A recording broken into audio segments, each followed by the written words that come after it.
very informal. We do have interpreters here if anyone is in need of interpretations. So I'm Ruth Adkins. I live around the corner from here and one of the members of the board. And I'm really happy that you all are here and came out on this cold and rainy night to talk about PBS budget. Again, this is really informal, unlike when you come and testify formally at the board. This is just an opportunity to share your thoughts about the budget. The timing is a little funky because of what was going on in Salem in terms of the statewide school budget. Shifted our schedule for when Carol has not yet announced her budget framework. That's going to be tomorrow night at tomorrow night's board meeting, which you can also watch on Channel 28. I know it's a favorite show for many. So there's going to be more information coming just tomorrow night from Carol about her actual proposal and framework for the budget. So at this point, it's more just us as board members hearing and any budget or really anything informal feedback that you want to share. A couple things. There's water and I guess coffee over there. There is a sign-in. If you can sign in before you leave, that'd be great. Some information here about the graduation rate. 17 points in the last 6 years rise, which we're very proud of and hope to continue to accelerate. And then also just a plug for the Portland Public Schools community survey. A lot of you as parents did our school climates or school improvement survey recently. This one is for the entire community and really looks forward to the future of our district and just issues around boundaries and schools and everything else. So if you haven't already, I encourage you to go to oregonskitchentable.org and take the survey. This is for everybody in the community. And we have some paper copies here. We don't want to do Oh, and there are some paper copies in here? on that acrylic. On the acrylic thingy. Oh, I see. It's up here. Yeah, shape the future of our schools. Okay. So with that, why don't we all just kind of go around and do intros, and then we can just get started. That's good. I'm Greg Lyle. I'm also on the school board. Hi, and I'm Bobby Regan. I'm on the school board as well. Carol Smith, Superintendent. Jason? Jason Trombley, resident in the Roosevelt Cluster and chair of the Boundary Review Committee. Michael Reinert, a Wilson parent, a Robert Gray parent, and a member of the Boundary Review Committee. Yay. Yay, welcome. I'm Alice Forbes. I'm a Wilson parent and have two at Stevenson who will eventually come to Wilson as well. Welcome, Alice. Yusuf Awad, Chief Financial Officer for Portland Public School. Roger Kirshner, a Franklin parent and CBRC member. Citizens Budget Review Committee, thank you so much. Rod Mack, I'm a Wilson teacher and a Wilson parent. Welcome. I'm just here for support. My name is Cole Sanders, by the way. Oh, okay. Thank you. So Mr. President. Roseanne Powell, board manager, and Abernathy Hosper parent. Yay. Yay. Tony Parisi, cameraman. Yay. Good. So the floor is yours for, and of course, if anyone has any tricky numbers questions, we've got Yusuf here to answer. Yay. Yes. So what's in the budget this, I guess, is it a 2-year budget now? It's a 2-year budget. And That's how, what, and how does it differ, or what are you planning to do differently from what you've done for the last 2 years? So that's what I'll do tomorrow night. So this is probably why this is a little awkward. So tell. I mean, it is. So I don't get to do the whole all of what's in it, but I'll say that one of the things that we did do this year is we separated and did the staffing early, so that we've already started our staffing and we're out a week earlier than last year and 5 weeks earlier than the year before in terms of doing our staffing. So the schools have all actually are in the middle of staffing right now. And we were able to add staff right out of the chute because we know we'll have 585 more kids next year than the current year, and because of the local option, when we went back out and voters passed it, renewed it, we ended up recovering $4.5 million that would have gone to urban renewal, and property tax assessments have gone up, and compression is unwinding. So it gave us $10 million to work with that other districts don't have. So when we've been in the whole conversation about the state number, we were able to say with confidence we can go ahead and we can do staffing in our schools with these dollars, and the state number is going to be much more the centrally allocated resources. That's our variable. So yeah. So we're in, And it's a, it's a big we're deal. very fortunate here in Portland, around the state, though, that number that the legislature sort of settled on, is they say it's the floor, the 7.255, is going to result in cuts to other districts. For us, probably more not being able to invest in things that have been really promising, dual language immersion, restorative justice, whatever we can do around class size, librarians, art, and so all the things that we're all starving for and that our kids want. So it's important that we keep, I think it's been sort of portrayed at least in the Oregonian as, big boost for education. It really isn't, and it's been disappointing to see, for me personally, kind of that rhetoric from our legislature that they're giving us so much more. Yeah, there's more kids, so yeah, on a numbers basis, but I don't think the percentage of the percent of the state budget going to education, we're not headed in the right direction. And we'll keep advocating. So one of the Yeah. things when Ruth is saying they just did the 7.255 as a floor, we're still shooting for 7.5, and we've said we're not going to go away. So we'll keep we'll keep advocating all the way till the end. But So the more you all can to your legislators, it's the constituents they listen to, the voters. We'll keep doing it in our role, but we'll just keep saying, I know we're all tired that we've been doing it year after year after year after year, but we just have to keep doing it until we get a better tax structure in the state. Well, the other thing is the legislature is doing a hold steady budget, but that's at a really miserable place. Yeah. Especially if you compare where Oregon is to other education budgets around the country, and the fact that we have one of the shortest school years in the nation, some of the largest class sizes in the nation. So nobody should be happy at a hold steady Yeah. budget in Oregon. And they have said, the legislative leaders have said, or the Ways and Means, many folks have said, we're not saying this is adequate. Right.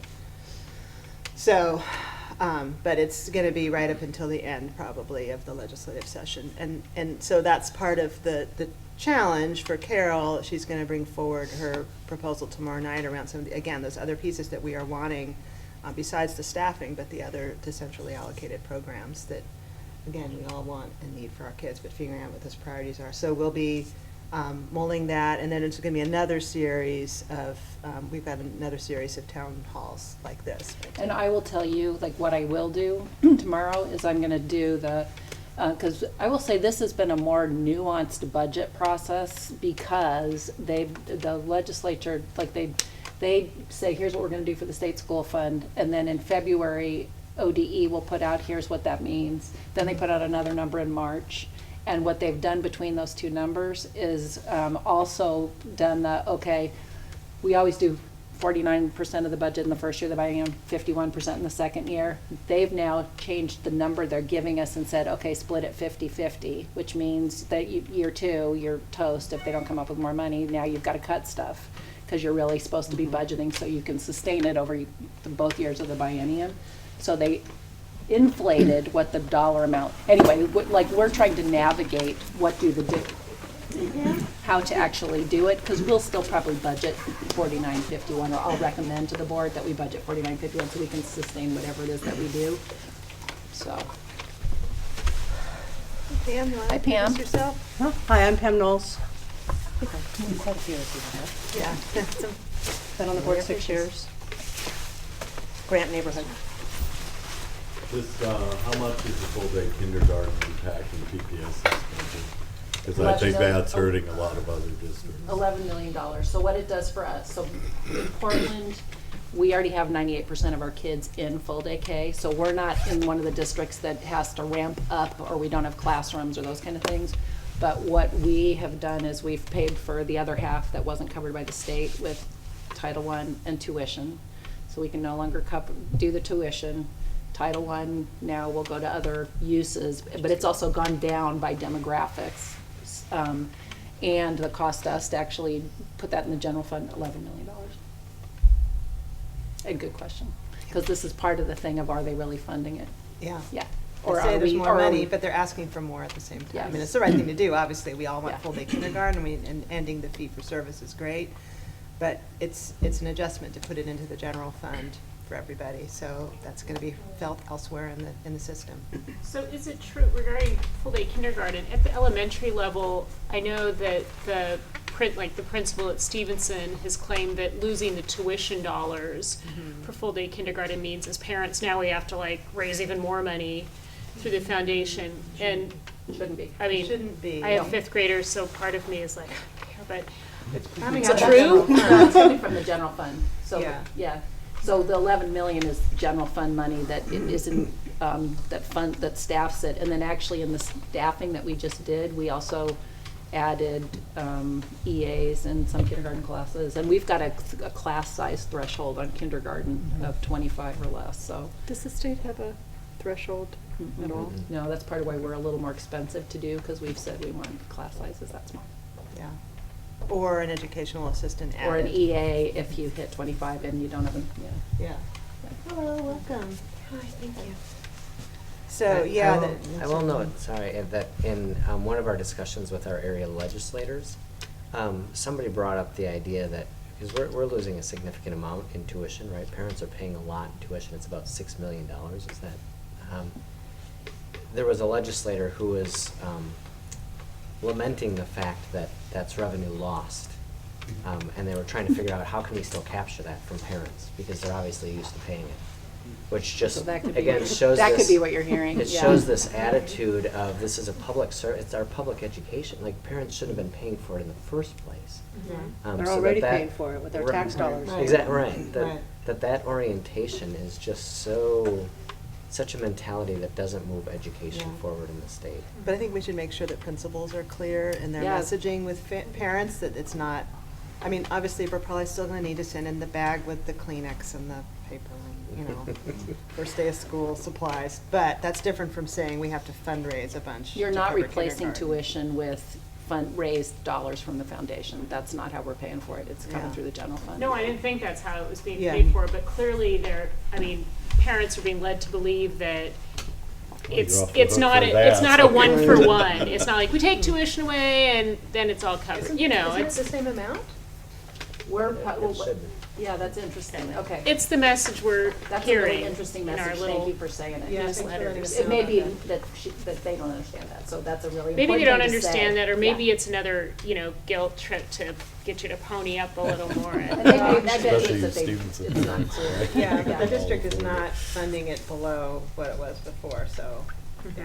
I hate to ask, but what does it cost a month now? It's been years since my kids, and it's $375 or something a month. But- I don't even know. Yeah, I can't remember. I I mean, think the fee it was versus the fee.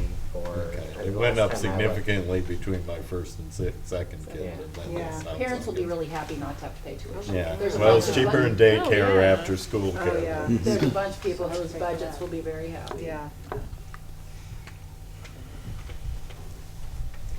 I have a question. Yeah. So, with the number of parents who recently did the lottery for all the focus school options, and the idea that PPS is going to see a large amount of growth in the next, 10 years, what is the plan to more fully fund those focus option schools? And do you have a plan to increase the number? Because I know that most of those schools are not at capacity and could take more kids. Instead, they're being capped, and they're not being allowed to let those parents have their kids in there that are clamoring for these lotteries. So what's the plan about that? I'm trying to think of an example of a focus option wondering if that's, because like, Besides Um, Which one do you Benson. think of Okay, well, I besides have a Benson? really good example, Yeah. and one that you guys know about.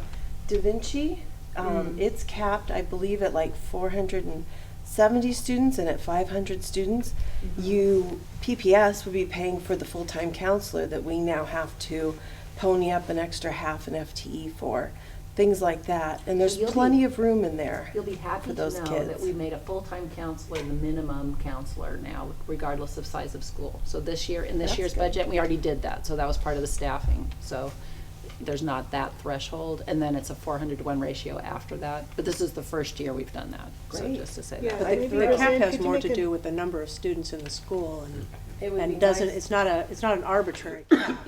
It's how many students the school will support. But Okay, well, part of from what we're I doing- understand it could support more than it's is allowed to have. Well, my kids went there, there were 300 kids there. Right. So, and it's I know that grown it's because expanded, so right. popular. Right. And it still could have more Yeah. than. But there's always been at least a waiting list, at least as big as the number of students in the school, which is great. And it would be fabulous if we could have some more focus options, especially around the arts. Yeah, I didn't have a in our sense that district, that but, building could, yeah. I mean, it'd be good. It's pretty packed. What's one of the things we did out of the enrollment and transfer, the enrollment SACIT, one of the recommendations is that we actually have a person who is doing a review of all the focus options and what their purpose is, and that we actually did budget for in the coming year. Yeah. So that we're able to do that, Yeah. and then it's also part of our district-wide boundary review that we're Yeah. looking at what's the role of the focus options, and as we're, anyway, it's one of the Yeah, I'm thinking like of Planning for Sunnyside, which is growth. completely packed to the gills, and there's been interest in, could we replicate that? That would be, again, part of that same conversation, given the demand that's there and that it's become kind of a neighborhood / focus Yeah. option with no room and Yeah. kids sitting in the hallways, so. I think the conversations have always been more about replication because those schools have always been packed. Right. So it's And more that's about what I was how can we wondering, is have there- more of them. Is there a plan, because I know Right. there was a question of equity, and there was a question of actually decreasing those schools because they were taking away from the K through 8s. There was some kind of discussion about that. Well, I think that's So- what Carol's referring to. That's the discussion that we need to have, that we haven't had yet, because it's just sort of, the focus options have been out there for years, and we haven't had that discussion about how do we have an integrated system that. And as part of that discussion, we put into place a review of all of our focus options. What purpose do they serve? What are their capacity? Where is the demand coming from and all that, so that we can make an informed decision. Because you're right, there is a tension between popular market demand focus option programs and a desire from most of what we hear of Portland saying, we want really strong neighborhood schools.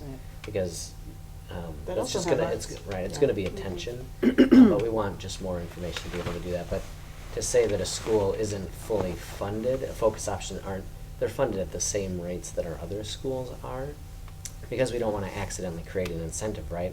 We're gonna dump more money into our focus option schools and then wonder why everybody wants to go there.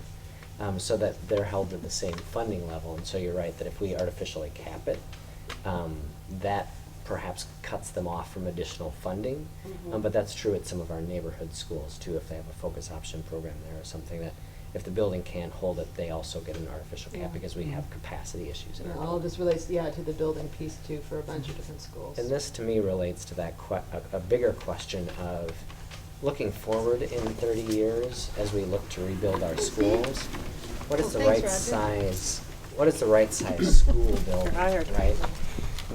I oftentimes hear people say we want neighborhood schools, walkable, which implies this 300, 400, 500 maybe. But it could be that we get a bigger bang for our buck, or if we have popular programs that could serve 800 or 900. Maybe as this 30-year plan rolls out and we begin to modernize, I'm interested to hear whether or not the community will say, actually, we want bigger schools, because we know there's a demand for them. So take Well, this. Jackson has, 700 kids? It's in an My old, daughter It's an old went high there, school building. And it was, I know, my husband went there as a high school. And then my daughter went there for middle school, and it was fine. We didn't feel like, at first you feel like it's huge, It's but big, then yeah. you settle in and it was okay. It would be great to see Jefferson District have a focus arts school, because they have the dance program that pulls a lot of kids from Da Vinci over there. So it would be nice to see in the Jefferson area to have an arts focused school. That might boost Jefferson too. Another approach too, though, would be that rather than having focus schools for the arts, get arts into our neighborhood schools in a much bigger way. And that would be another approach. Right now we have a focus thanks to the city in K-5, and as we go, we can hopefully articulate a stronger focus in the 6th through 8th grade, and then eventually at high school have award-winning, theater, band, choral programs. So rather than having pockets of students have that opportunity, expanding it to open it up to everybody. let's would just do a be quick helpful, too. pause here so we can have Steve and Principal Chatard introduce themselves. Steve Buell, I'm on the school board, go ahead. And then we also have the principal here. Brian Chatard, just Hi, Brian. Hi, Brian. Hey, Brian. Thank you for letting us be in your library. by all means. are you looking at reopening schools if you're talking that many more students? I assume is it in the elementary grades where the growth is primarily, or? So actually, this year we've got growth in the high schools. We've had over the last 6 years, the growth has been steadily in the lower grades because demographic bubble, you're kind of seeing this. Yeah. And we're looking at another 5,000 students over the next decade. And part of this is part of why we're doing the district-wide boundary review, and it will be looking again at, you know. So schools like Smith in this area? We will probably be calling this- back in and doing neighborhood schools, and some of the schools we lease out at this point. And the or- school, yeah. as you know, here in Southwest in particular, and also in other parts of the district, we've got these buildings that were only built really to hold about 300, 400 kids. So it's going to be an ongoing question as hopefully the voters renew the bond and we rebuild over time, we would rebuild those bigger. It'd be another piece, like we're doing with Fabian, pre-K through 8. Right. But that's over the next decades. It's a long, long time. Sorry, Michael. So we hear an awful lot from PPS about what you're doing for graduation rates and suspensions and some of these other things that are targeted at, say, struggling students. For those of us who have college-bound students, what is PPS doing and what are your priorities to make sure that they really are well prepared to compete at the college level and in a career down the road? So not the ones who are struggling just to get out of high school, but the ones who are easily going to graduate, but how do we make sure we have competitive kids coming out of here as opposed to mediocre educated kids coming out of here? I'd love to have Brian speak to all the awesome things that are happening at Wilson, for example. I don't mind putting you on the spot, but that's part of what we've been rebuilding at the high schools. Some of the same answer, but yeah. Yeah, sorry, I didn't mean to cut you off, Carol, but it's just, Brian. I'm trying to get more funding for Brian is where I'm going. Yeah, I know Michael and I talk all the time. He knows what's going on here. I'm a Wilson parent, and I've been thrilled with what my daughters have gotten here in terms of their opportunities and the focus on, what they're going to do. Let me put it another way. I feel like Brian is working his butt off He is. with very little support from PPS because the focus is so much on other kids and other problems. Actually, we put quite a bit of funding into Wilson and the other high schools. We've got some awesome new electives and offerings across the district and lower class sizes, and We're building the CTE program. Yeah. Not only in the high schools, but then later to be pushed down into the middle schools. And actually, Brian, why don't you Lots talk of a little bit AP, lots of about dual what you guys are credit. doing? About which? Why don't you guys talk, will you talk a little bit about what's going on at Wilson? God, that's a long conversation. So, with respect to CTE, with just in general, we've added so much in the last couple of years. I think I have probably added, 6 or 7 new programs, from PE electives to additional social science classes to electives in language arts to CTE programs like video production, and we have a recording studio. We're making a health career pathway. At least right when I took this job, we added back the Woods and Metals shop, and we've made that a program of study for construction engineering.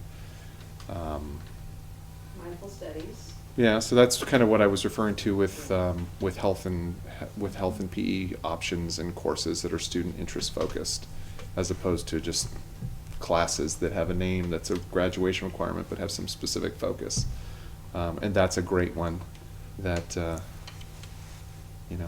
is growing in the district. There's 2 other high schools that have sort of grabbed that lead as a course and an intervention all built into one, which has been fun to see my colleagues see it and find out about it. So Michael and I talk a lot about just in general technology needs, and at the start of this school year we had nothing in this building for mobile technology, absolutely zero.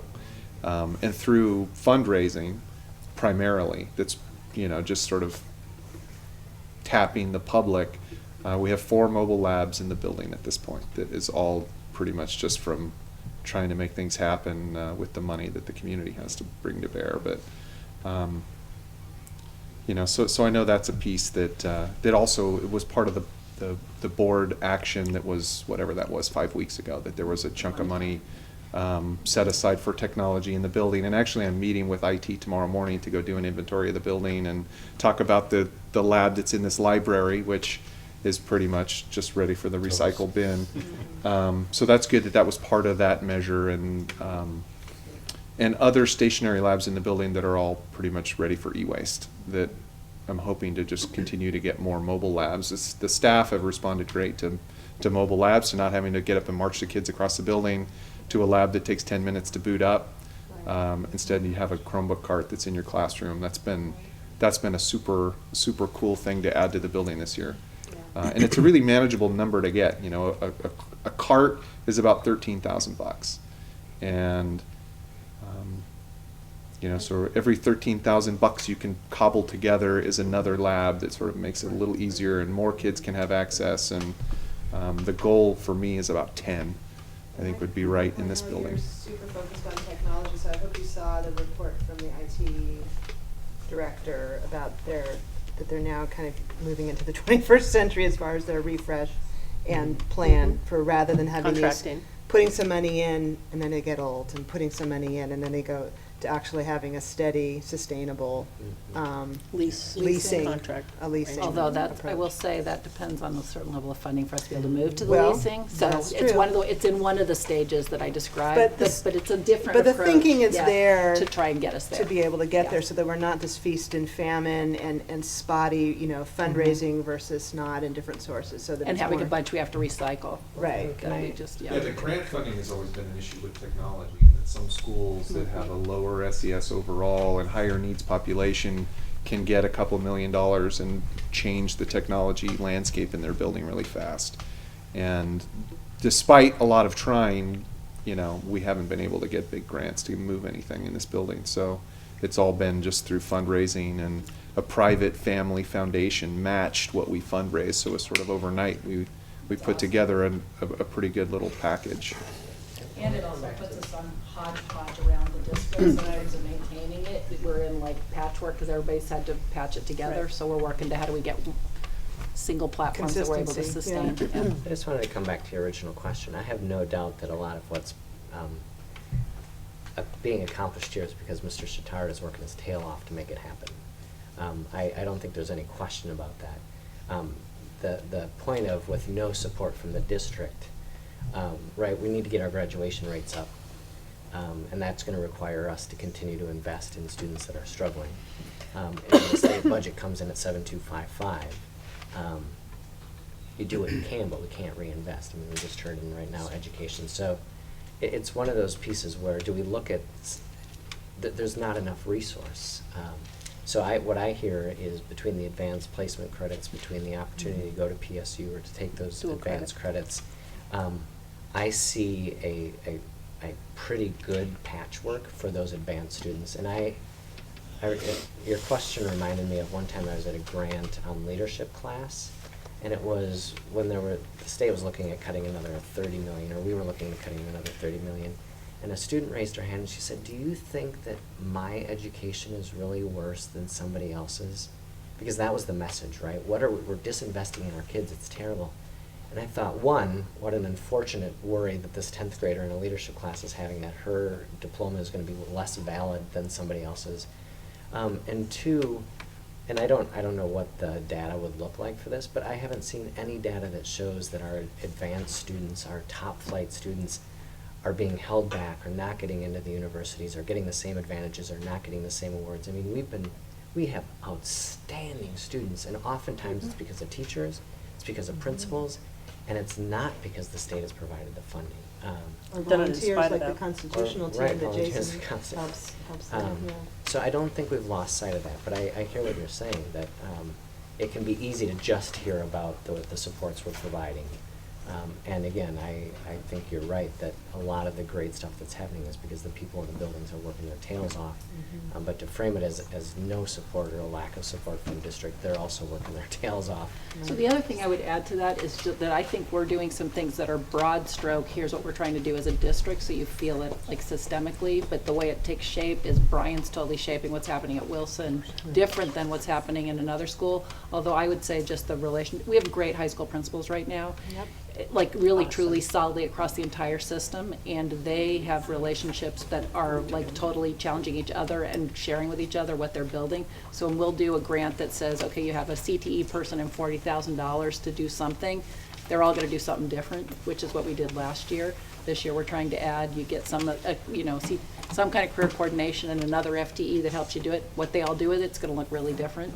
And where I think some of that we're trying to do more systemic building of the dual credit IP, AB, and break down some of what are the distinctions between those, but where we have a relationship with the community college and Portland State that allows that stuff that has been happening in pockets to be more systemic.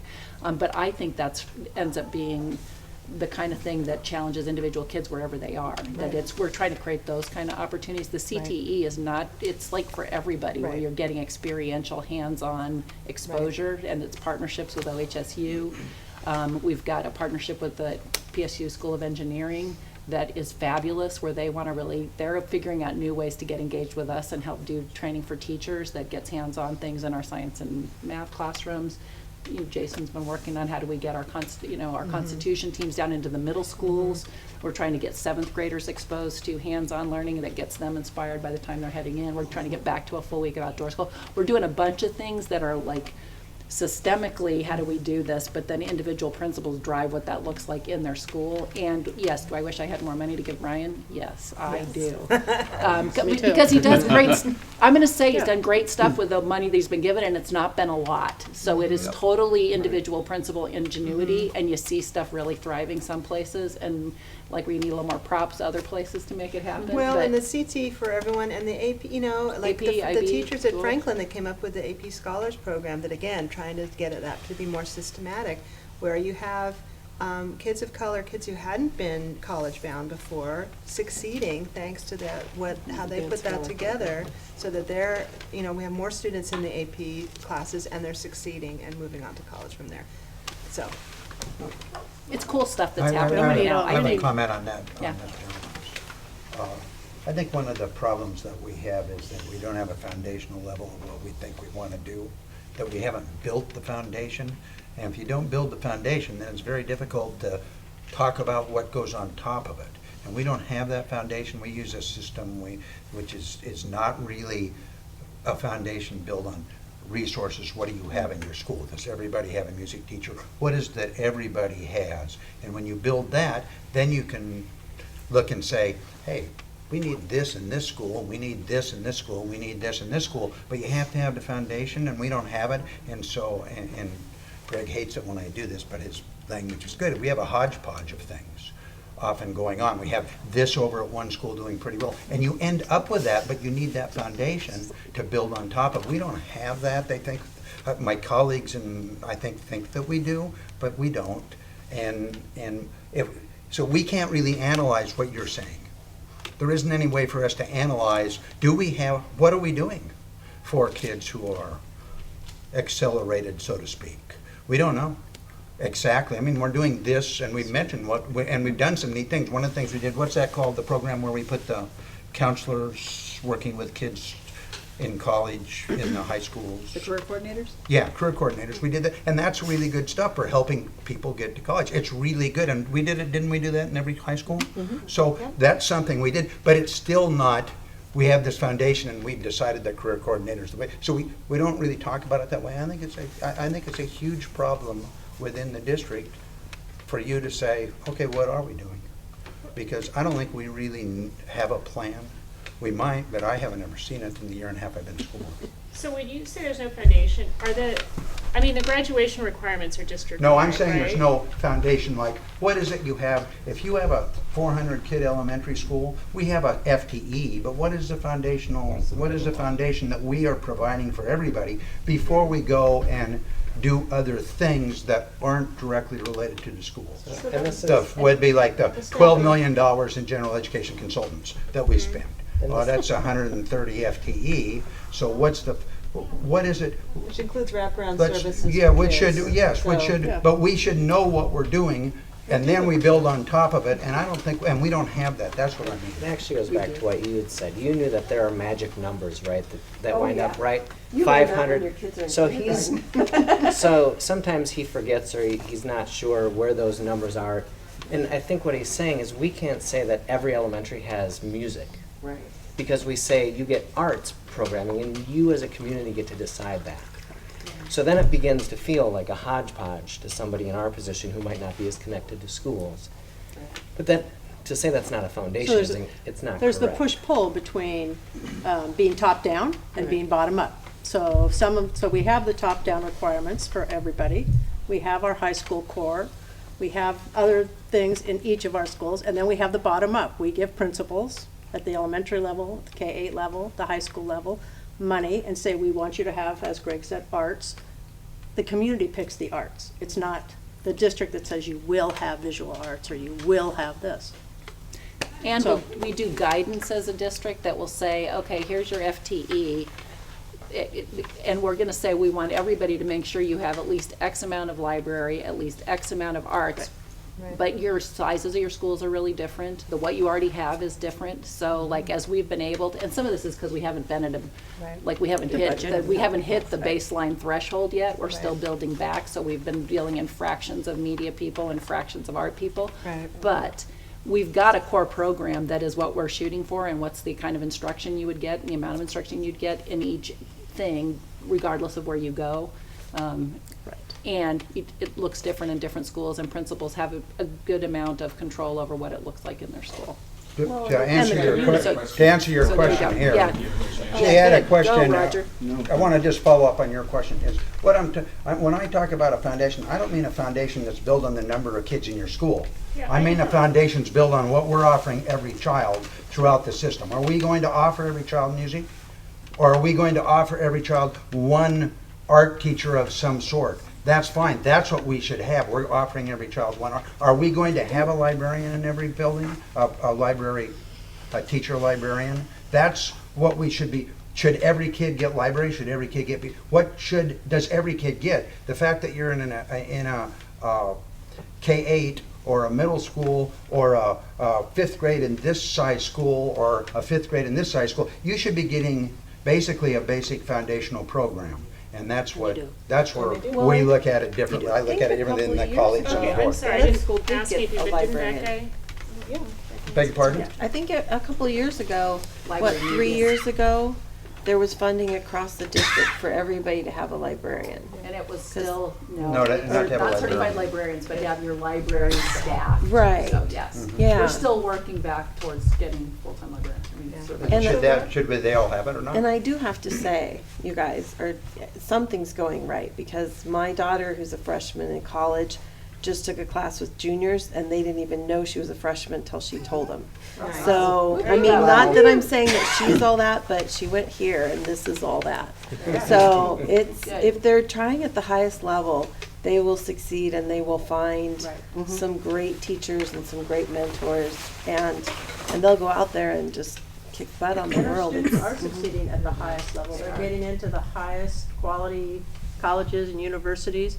And not only that, our students who we, have been our struggling students because we put more investment with those students, they are also achieving at the highest level and benefits going to the most prestigious universities. So this is making a big difference, these investments that we've been making in all of our students.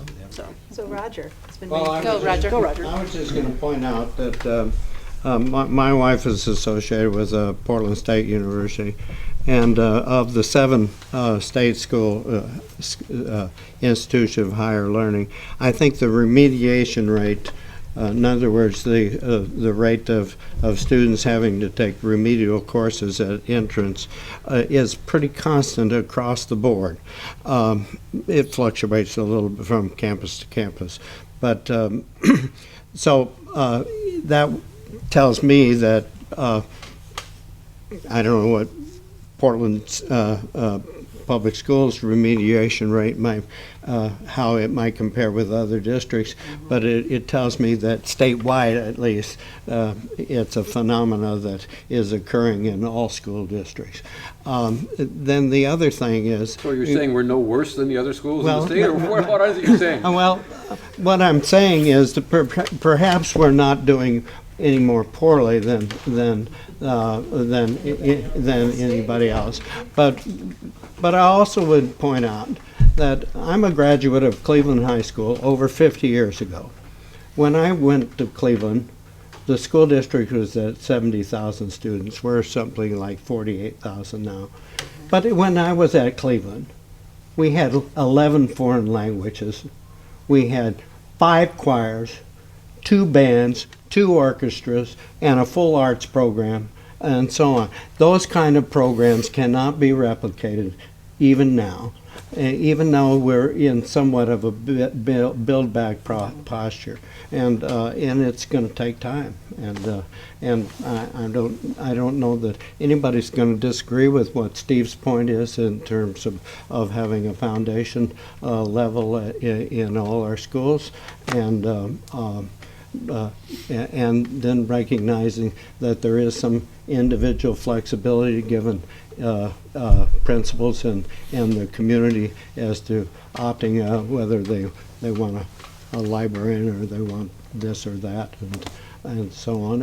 And not all schools are benefiting from having their own foundation. All schools do benefit from the all hands raised equity distribution, but you know, so That's me. Yeah. Didn't mean to end you. Good deal. It's just my wife. Yeah. Just your wife?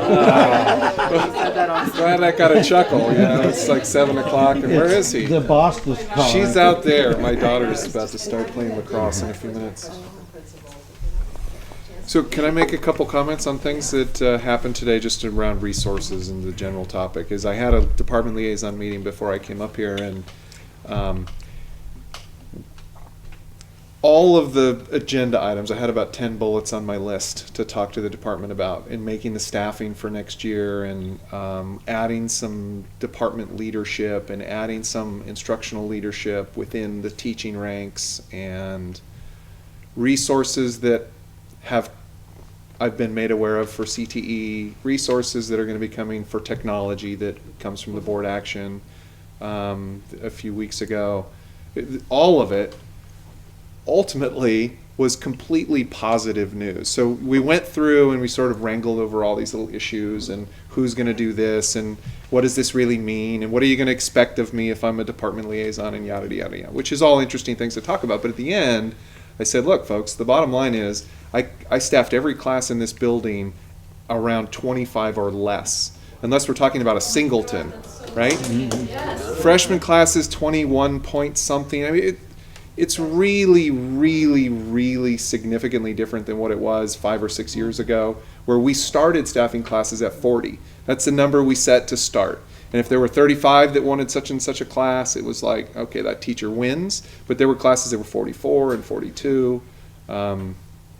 You know, so people have a nostalgia for a 5 of 7 schedule that, you know, all of those sort of topics. But what we have right now is really nice, and I really want people to recognize how things look at the high school level compared to what they've been over the career I've had for the last dozen years in Portland. It's really nice, and to be able to take some FTE away from the classroom to give to a teacher to not teach.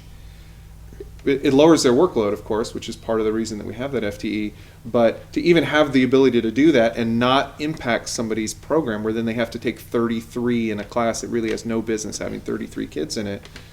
It was a great conversation to have today. So if there's more FTE that rolls down the road, great, that's awesome. But that was a good meeting to have today, and it's the first time it was really positive like that in a while. Secondly, around CTE, I was at the CTE conference this last week, the OACTE, the Oregon Association of Career Technical Educators down in Sun River, and there were a couple other Portland schools there, and the director of CTE for the school district was there, and I got a lot of time to kind of talk to her. And you know, she liked to share the good news that, Brian, you got this money, and it was like, cool, because I know what I'm doing more than any of you know what I'm doing. It's sort of all juggling at the same time, and that's the way it should be. And then there's also sort of a blank check that there's other money too that you can apply for depending on needs. So you have to kind of get strategic in thinking about, you know, how do you put yourself in a position with that ask that it looks the best so you can get the most. And you know, and it sort of speaks to an issue of kind of being pitted against other schools for resources sometimes, which has been a beef of mine this year. That you know, I haven't had an audience with 5 board members at once before. In a crowd this small with the superintendent here, so I guess I'll editorialize a little bit now, but 9 high schools with let's say 9, doing 9 CTE programs and all getting a little bit of money is really kind of inefficient because we're not really collaborating that well on what it is that we're all doing. And so we're all doing what we think is the best thing in our building with the bit of money that we have. And I think the conversation around what could we do and share so that I create a program here that kids from a couple nearby schools could access that would give me $80,000 to put it together would be better than everybody getting a similar amount of money and creating their own separate programs, because that's what we're doing right now. And so having autonomy I love, because I can come up with lots of ideas and I can query my kids and my teachers and figure out what to do here. But I think the long-term plan, if we've got the money at this point, is building programs that sustain and programs that are excellent. And actually you can attract a really awesome candidate to teach in because it's all too driven by the number of kids in the building that want to take that class. And if you have a ho-hum teacher teaching it and kids vote with their feet, then all of a sudden you can't keep that great teacher in the building to do the CTE program that you just invested $80,000 to put into the school. So there needs to be a lot more collaboration around the high schools right now. We're building high schools. We're pumping money into new programs. We're hiring at an unprecedented rate. Half my staff has turned over or will have turned over by next year. And I feel sort of the organizational structure is totally lacking to have the conversations, to make coherent conversations. I do not collaborate, like you suggested, with my principal colleagues enough. We're totally overwhelmed with work to do at this point. The cluster organizational model is a farce as far as I'm concerned. It doesn't function the way it's supposed to function for my needs, which the complexity of the high school needs. There's so much I need to talk about. I need a high school office. I need people that totally know and understand the high school issues, that talk to all of my colleagues and then get back to me with what it is that everybody's doing. Meant a lot to me. It made life a lot easier trying to make decisions.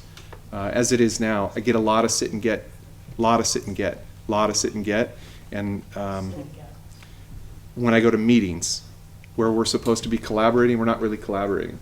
We're getting. So organizationally, I would love to see an Office of High Schools put back together so that it seems more coherent. There's fewer voices to talk to. But otherwise, I have lots of ideas for things like that. If the board would like together with high school principals, the board and the superintendent and just the high school principals to talk about that issue, because when it's K-12 and there's 75 elementary school principals and there's 9 high school principals, our voice becomes, and I think we're sort of seen as complainers a little bit because we have so much going on, because we got a lot going on, and it just gets nuts after a while. So just food for thought since you're here listening. Hear, hear. And it'll Listen to impact your this guy. budget, right? This is a budget decision meeting that we're talking about, and you're going to hire senior directors at the central office, and you're going to create an organizational structure that's designed to support me, not hold me accountable. All of these people are here to hold me accountable. The public holds me accountable for every decision that happens. I want the senior directors to support me and for that structure to feel supportive. And I love my senior director, but I see him maybe once a month, and it's just not enough.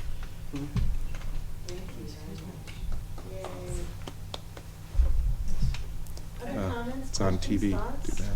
I have a question. Carol, you mentioned outdoor school. So how long is it outdoor school next year? So, and I've already announced this one, so, and it's part of resolution dollars. I'm just saying I'm not revealing something that I shouldn't reveal today. So it's gonna go back to a week.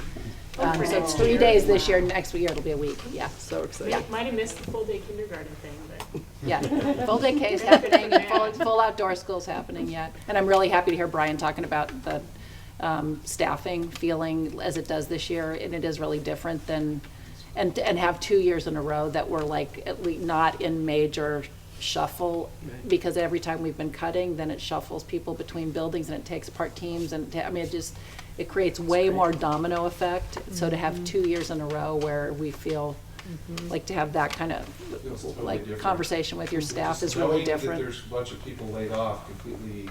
Totally. It just you don't even know what to post anymore. Right. Yeah. So it just feels good to be able to just, it's the right decision for your building, Yep. lay it out there, and then be able to go look at the first round and the internal candidates. And we did start this year with an assumption of hold in place everybody we've added, try and hold stable all the ads of the last biennium and build. And if the very least, don't chop it, like hold it steady. So don't do a whole bunch of redo in there. Well, I feel bad if we're keeping your family waiting, but it's so great to hear your direct info and feedback. So I really appreciate you being here to share that. You're dry at the I'm moment. sorry. I missed it. No, I was just saying thank you so much. So I'm gonna do, can I add one thing to you? Because I think some of the conversation about high school schedule, where we've been trying to get a high school schedule in common across all of our high schools, so that, and the AB schedule will lend itself to being able to do access between buildings, I think, ultimately. And with Benson being accessible to other, you know, having kids, they'd be able to co-op there as opposed to it's only for kids who go to Benson. And But if we're we not could- there, but it's Yeah, the but hope. Benson would be rebuilt if we get to bond renewal. And so that, again, that could be rebuilt in a way that also, I mean, that would be. That part we of- can co-op. Yeah. But what Brian's saying of where you build, you know, Yeah. you collaborate between a couple high schools that are within proximity, that you build something that you know you're drawing from is available to kids at other schools is right on the money. Yeah, once you build it big, it's tricky, because if you're a person that's coming from industry, whatever the industry might be that you're building a program for, if it's a growth industry, which is what we're supposed to be adding, why would you be leaving it, first of all, to come into a different field where you're gonna make less money? So finding candidates to teach those programs is tricky, particularly with all the HR rules that are the same for everybody. So that's one thing. But if it isn't awesome, and you can't keep the person there, I mean, that whole dichotomy around finding somebody from the outside to come in and teach these programs is super tricky if it's not well thought out. And you can end up blowing a lot of money with really well-laid intentions. If a person does this for 2 years and decides that it's not for them, or they didn't really like the pay cut they took, particularly if you're coming out of the healthcare field, or construction and manufacturing, some of these tech-oriented fields. If they're growth, people can make money in them. So why would you want to come and be a teacher? Is a question that we have to ask ourselves before we just jump onto the 40-40-20 and start throwing hundreds of thousands of dollars at it. Because that's a conversation that happens at the national conference. Where really Portland is very different and unique than it is in most of Oregon. Because most of Oregon, big CTE programs are all ag-oriented. And it's about keeping kids in the community of Doofer or whatever it is. You know, name the small town Oregon that it is, and it makes a lot of sense to them. And CTE teachers in those buildings are kind of bigwigs. They really have a lot of clout in those buildings. And in Portland, it's a total, I mean, most of these kids are college bound and they're focused on going to a 4-year university. So you can't create a big 4-H CTE program. You have to think strategically with it around what kids are going to go to college to do after they do CTE. CTE from a statewide perspective, it's about completing that program of study, because when the kid's 19, they're going to go and do that for a living because they're not going to college. It's a hard thing to sell in this building for sure, that this is you're going to get a career out of Wilson High School with this program. And it just looks different. So it needs a lot more planning. And so Jeannie Yurkovich, she gets 5 minutes at our principal meetings, and it's not enough to have a conversation about what we're really spending this money on and why we're doing it and where it's going. I have a question. So what is, and maybe this is premature, but what is the plan then for Benson if there's going to be more technology and more of these programs in the high schools? Will that pull from Benson, or will Benson, are you going to see growth there? So, and we're just at the front end of doing this, and we've been gradually lifting the cap on. We had a cap on Benson's enrollment while we were trying to stabilize the other high schools, and when we had a dip in enrollment. And I'm going to tell you, so in the 11 years prior to me coming on as superintendent, we declined by 12,000 kids in our district, and we didn't decline, and we tried to hold all of our programs, right? And so we were trying to keep alive everything, and when Steve's doing his thing about a core program, we couldn't keep a core and where we had significant budget cuts during the same time period. So we were trying to do a stabilization of like program size at the high school level, which is part of why we ended up closing a school and having Benson and Jefferson both be focus options that, you know, draw. Benson, I think, will end up being the one that ends up being market-driven again as we're doing the increase, and we'll build it big enough to be able to do, because it'll be totally interest-driven of kids that want to go. Right now, what we do is we have we've been lifting the cap gradually, and we've also been doing like an equalizer that it holds slots for kids across the district. So it's geographically balanced, so it's not just pulling from some, disproportionately from some schools.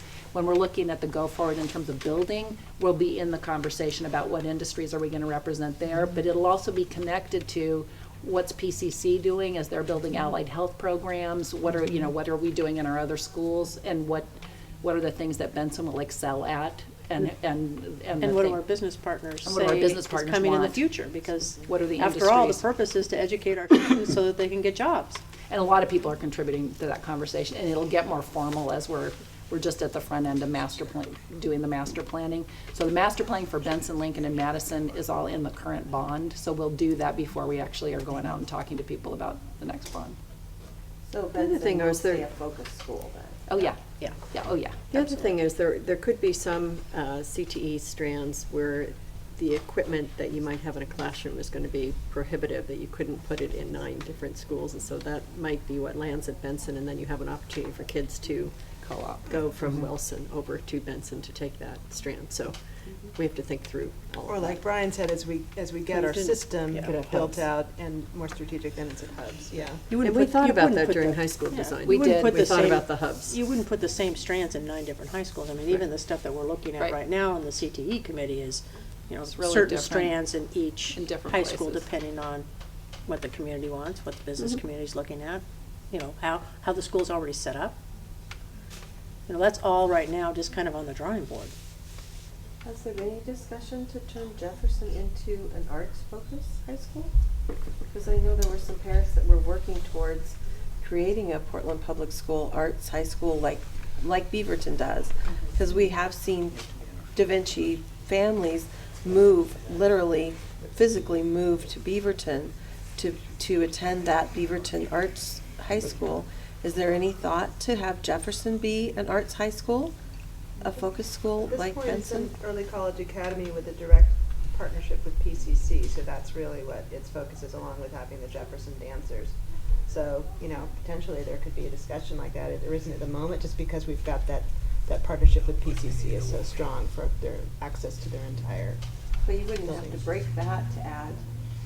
No, and it's got the dance focus. Mm-hmm. Right. So, That's why it would and I be know a- they go and they recruit at Da Vinci. Like I've sat next to Steve when he's watching the Da Vinci dancers and doing his recruiting. So just- Yes. But the question again comes back to whether or not we could have every one of our Right. high schools have a really spectacular arts program over time. I mean, that's what you really want. Yeah. Right. So that Da Vinci kid can go to any of our high schools and continue along that strand. So, Brian, I just want to reflect back. You had said something about how difficult it is to sell in a building like this, that CTE is about college going, so you have to be really thoughtful about what skill, because it's about coming out with. And I'm struck because I know a number of friends that I've known who grew up in Portland who went to Benson, and it's because they really just liked working with their hands. It wasn't that they were going to drop out, it wasn't that they weren't smart, they just really liked working with their hands. And all of them that I know are working in the technology field. Like, so one of them's building computers and designing printers for Hewlett Packard over in Vancouver, but he lives in Portland. And so it's an interesting to hear you reflect that, and because I do think that there's a sentiment about that CTE isn't for college going. So it just makes me wonder what perhaps we're missing. Because I know that there's been a big push, at least from some of my colleagues, to really do experiential learning, not as a remedial, well, you can't do anything else kind of thing, but this is a really good way to learn. So I don't know what to really do with that, but I appreciated you articulating that. and trying to figure out if there's something that we can do to turn that corner a little bit, that sometimes people like to mechanically figure things out, and that still could perhaps be a popular field, if it's even not carving wood or building a car, I don't know. Well, robotics is kind of turned into that a little Okay. bit. Right. Yeah. There's just Yeah. so many different little pieces to those teams. Right. The kids can weigh in and enter into the conversation around it. You've talked a lot, when I visited your school and we walked around, you showed me the work you were trying to put together in the, around the computer technology, what do you call it, that's a computer? Computer science program? Yeah, the computer science program. Now, how was that coming this year? Did you ever get any extra help, or are you still struggling? I mean, that's terrific CTE. I mean, that's CTE right there, big time. You've got to put together. The best teacher in the district. Yes, and you've got this excellent teacher and everything. So, did you get any? Well, I mean, are you getting CTE funds next year to help support that? So I got general fund CTE. That's kind of what I was alluding to before. I wrote a grant on top of a set amount of money to kind of position myself in a place to get the most I could out of it, and so I gave a big chunk of money to Chris and the CS program here, so he could just do whatever he wants, because I wouldn't presume to tell him what to do, because I don't even know what he's doing myself. But he's doing it so well that program really continues to grow here to a point where it's beyond him. So we have a budget. This is a budget hearing. So, Carol, do we have money in your budget coming up to help support this particular program here at Wilson that's specified out? So in his program too isn't CTE. He's not a CTE certified No, but teacher. it is So CTE. It's right. the same So, idea. so it's about funding sources though, Steve. It's in order to get Perkins funds, which would sustain him a little bit, so he'd have a little bit of pocket change to do what he needs to do. He would need to write a program of study, but he really doesn't see any point in doing all of that extra work because his program is fully vetted. He has multiple courses that articulate to dual credit already at PCC or at PSU because he has multiple master's degrees and he has all the context of everybody that knows CS in the whole area. So I don't want to mess with him and make him go get a program of study. So really, no, I don't have any source of funds for him unless I continue to dip into this general fund money to give it to him. So, and I would do that in a second if he asked for it. Well, the question I had for the superintendent here is, do we have money in your budget to help support this particular program out here at Wilson? And it seems to me like that's what we're trying to do with CD. We're trying to support programs that are outstanding. I mean, computer science, big time, it's huge. And you've got it already put together on the ground with this outstanding teacher and all set up. We should be supporting you in something like that. I don't know if we are, but if it's not in the budget, maybe we should take a look before next Monday and get you some more support in the budget. And that's exactly how I wrote the grant, in that Chris has this amazing program, and I need it to be funded, and so I wrote a... Is that the CT thing you added? Yeah, I added on, and I got him $25,000 and said, here, spend it and do what you need to do. So he is being supported, and the premise behind me writing it was that this is the best CS program you have in the district, and it should be replicated, and Chris is more than happy to go and do it, and he is doing it. In teaching other CS teachers in the district, that's part of what he does. If you just write down a note, he's a guy that you could throw money at and you would get the growth that you want for CS around the district. He would help middle school teachers. He would help other high school teachers. He would be great on any steering committee or IT committee or whatever. And, which is rare for people that are really technically savvy and smart, is he's great with teenagers. He can relate to teenager in such. If you saw him, it would make more sense if you don't know who he is. But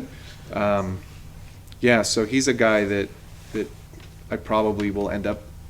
So basically, we need a cloning machine. Well, and he's going to burn out eventually. Yeah, I mean, you worry about things like that. But Is he one of your teachers, though, where you're paying him not to teach a little bit so that he has the capacity to run this program? There's no way. I mean, I wouldn't be able to replicate the instruction he provides. There's nobody that does what he does.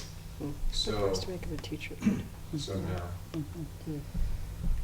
So, I believe he's the only computer science teacher in the high school level right now. And at Franklin, we had a Tech for Tomorrow program that was largely outside funded that was coordinating with Chris, and that worked very well for our students at Franklin. So it's the type of thing we should be replicating. For We sure. should be moving it. We should get money in. It should be in this budget so we can get going right away, so. So my turn. Well, two things. I mean, one is that gets to my point of I would like to see some overarching goals for PPS, not just to bring up graduation rates, but to really to add, whether it's this program or some STEM learning or something, but to really bring that level up for all the kids that are going to graduate just fine but could do better. I would like to see some goals. The question I was going to ask, though, from looking at private schools and some one-offs from some of my kids' teachers are doing on their own with things like flipped classrooms, where you go watch the best instructor in the world give the lecture on whatever the topic is, and then you discuss it in the class.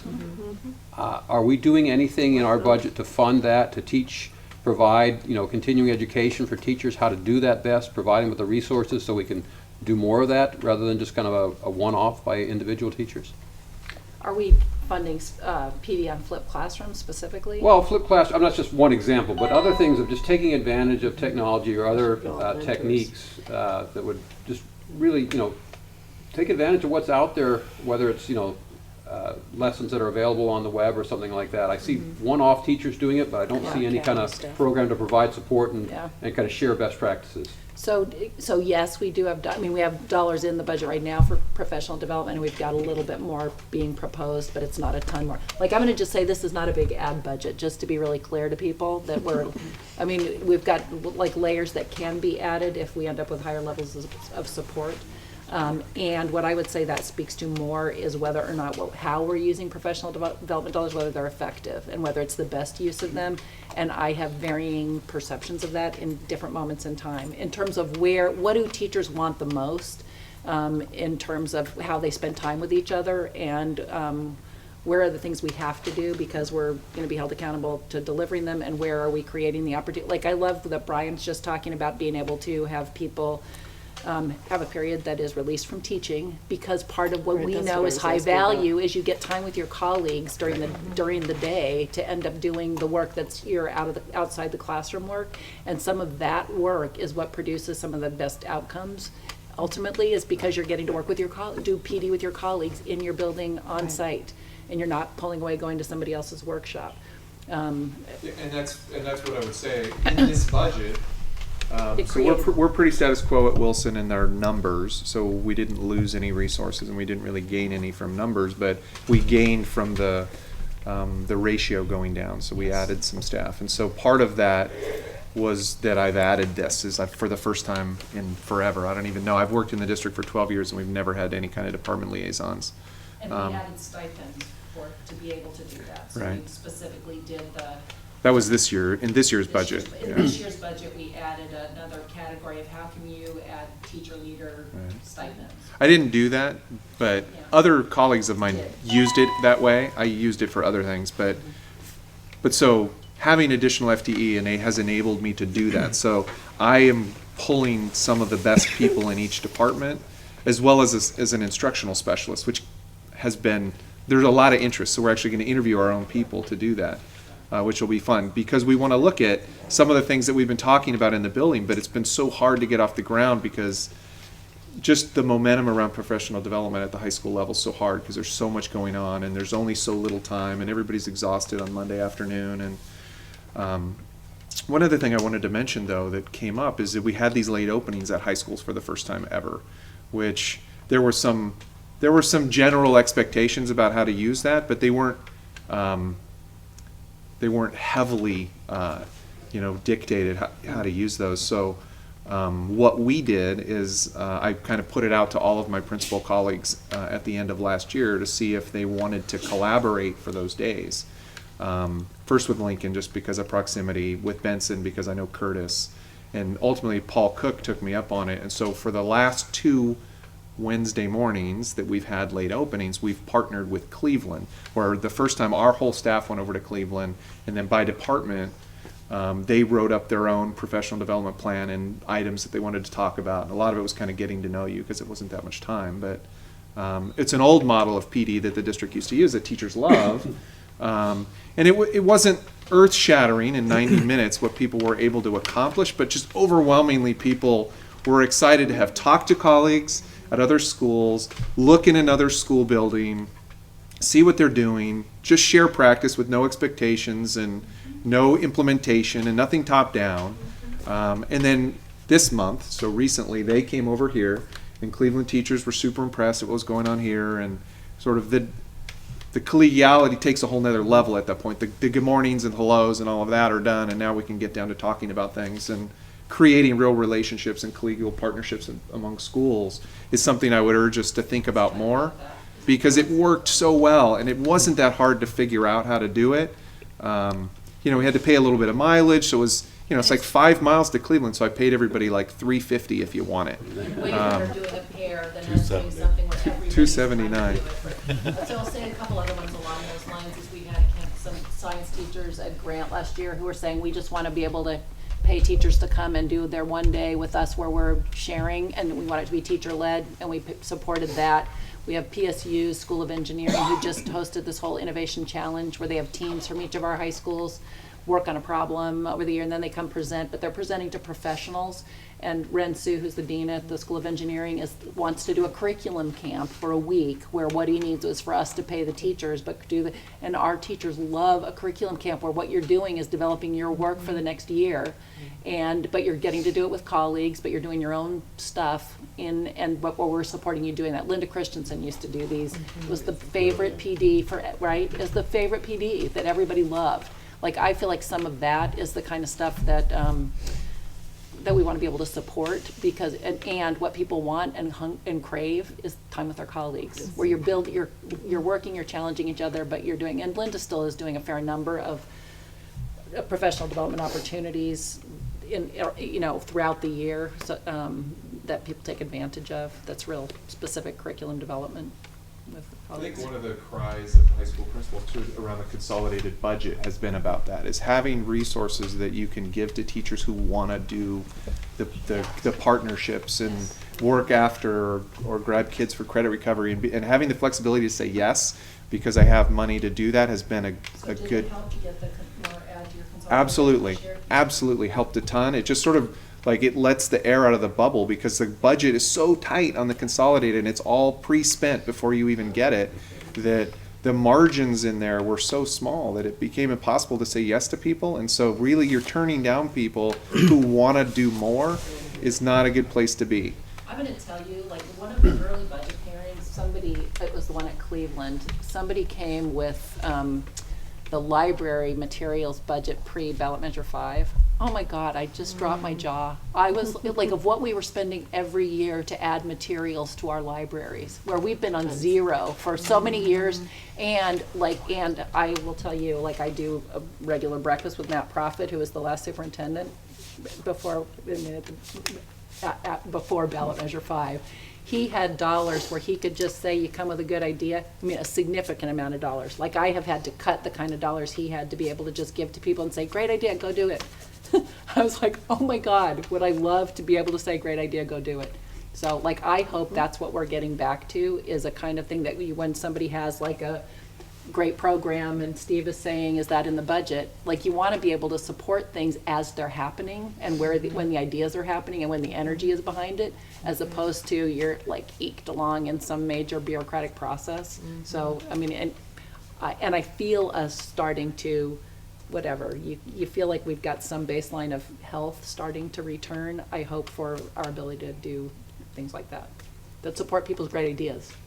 And also some of the ideas you're talking about are bubbling up. They're bubbling. From That's where you want to staff support and them, is when they're teachers. I mean, coming that's from when they're people. coming. Yeah. You want to pour the energy on where it's happening, as opposed to, like, that's where the bottom, where you want here's the general thing we're trying to accomplish, but you want to support the ideas that are coming forward. Yeah. Yeah, I mean, piggybacking on what Brian was saying, I think discussions among teachers, it's become clear we'd much rather have a day of professional development, the 2-hour late start is, I mean, we moved away from that model. We did have it a few years ago where the high schools, and it feels like the high schools are put on the same schedule as the grade schools, and it isn't always as appropriate, that hour and a half. And we even were discussing you could do a half day in the school and a half day district wide, or if there's some way to work that back into the budget. I think that would be, To get full days again? yeah, get full days. And Or at least half days. I mean, at least full days half would be days, goals, maybe, but- and yeah, the hour and a half, we barely get started, and I agree with Brian, it was very useful, all that. I'd also like to just throw out, I know this whole 7-period, 8-period discussion, but I've heard rumors of a proposal for the high schools with an A-B day with alternating A and B days on Friday. I just want to tell you right now, that's a horrible idea. I hope that's going to go away, because it would mean every other week we're not seeing our kids from Wednesday till the following Monday. And Lord help us if there's a holiday on a Monday. It's a rumor I've heard. It wasn't from Brian. I was gonna say, well, I've built thought the it was on schedule the- every year I've been in education. So to and me, so I'm not in this loop this year, but I if know we them are all. on the okay. 8-period day, and we're going to keep that, I've come to realize, whether I like it or not, I think just going back to the alternating A-B block is the most I kind of think that's effective. where it was landing. I don't. Okay, well, I this don't was know. a week ago. I'm gonna just say, yeah, and I'm probably don't know exactly where it is too, but. high school principals last week, but I was out of town. Okay, because I was gonna say, it just went to the high school principals again, and I heard, the one you're saying, I heard is the one that was live for a minute, but that I think it went That back went to away, the. I hope so. I think it did. I think it went back to It like the deserves to full die. rotation over 'Cause 2 if- weeks or If we had a something. Monday holiday, it would mean, so it would be set days, keeping a set schedule has an Yeah. advantage. This has when been such a having- fascinating whole thing, the schedule, I know. Anyway, okay, Yeah, thank so you for potentially the to way go from in. a Wednesday to a Wednesday if you have a Monday Gotcha. holiday. Yeah. This year it's felt so restrictive, the whole. This year has had unable- so many factors. inability Nobody to is like this be year, so just flexible. on this one. Sexton has officially resigned, maybe we could just like forget about it. Yeah. We did take a shot. We made a deal with the guy, and it was like, I'm gonna hold. You heard me say that I went back and tried to take a shot at the forget about it, and it was a no way, Yeah. so. Okay, I'll do that. I know. Well, I'm throwing things out here. Brian and worthwhile. I have had this discussion before. I'm a little confused why we're doing attendance boundaries again. It seemed we did it just a few years ago. We were working Oh, on. the boundary thing? Yeah, The the district-wide- boundary. District-wide boundary? Yeah. It's not gonna be a big wholesale thing. It's gonna be, we're looking at adding 5,000 people over the next 10 years. What do boundaries have to be? And, yeah, Well, I'll put my plug in. I don't understand why Bridal Mile isn't in the Wilson cluster instead of Lincoln. I think that When gets away. Lincoln's- we got that in There's- both your hearing and Lincoln's hearing, just to Yeah. be clear. Did they want us to have them? No, they did Well, but that, I think Or they that's want gray, what? That's exactly why we need to have a district-wide why and a it's process district-wide. that's coherent and understandable and transparent, because before it's always been these one-offs where frankly, I don't know, if 3 superintendents ago, you'd go to a meeting at Bridal Mile and that idea would get shut down at that meeting. It can't be a one-off, community by community. This is which why we're doing vary. district-wide. It needs to be a district-wide, open, public, Right. clear, We have room, they don't. West of the Yeah. Sylvan is bursting at the seams. So that's- I just, yeah. geographically, I don't know how it ever got in the Lincoln cluster. It's way before my time. Yeah, so, Yeah. thanks to Jason's leadership, we're going to have a clear. I know, Jason. a clear process. Well, and Michael's on it, I'm on it. And Michael's Yeah, on there it, you yeah, go. yeah, well, you're chair. But that's part of the Everybody's thought chair. about it, yeah. So we're up against about the end of our time. It's been an awesome, small but awesome is. group. Yeah, And it's actually Brian, I been just good. can say again, having your voice here has been fantastic, just to hear from you and your feedback and the good news as well as your thoughts on how things could be better. I really, really appreciate it. So, Thanks, you guys. yeah. Thank you. Thank you so much.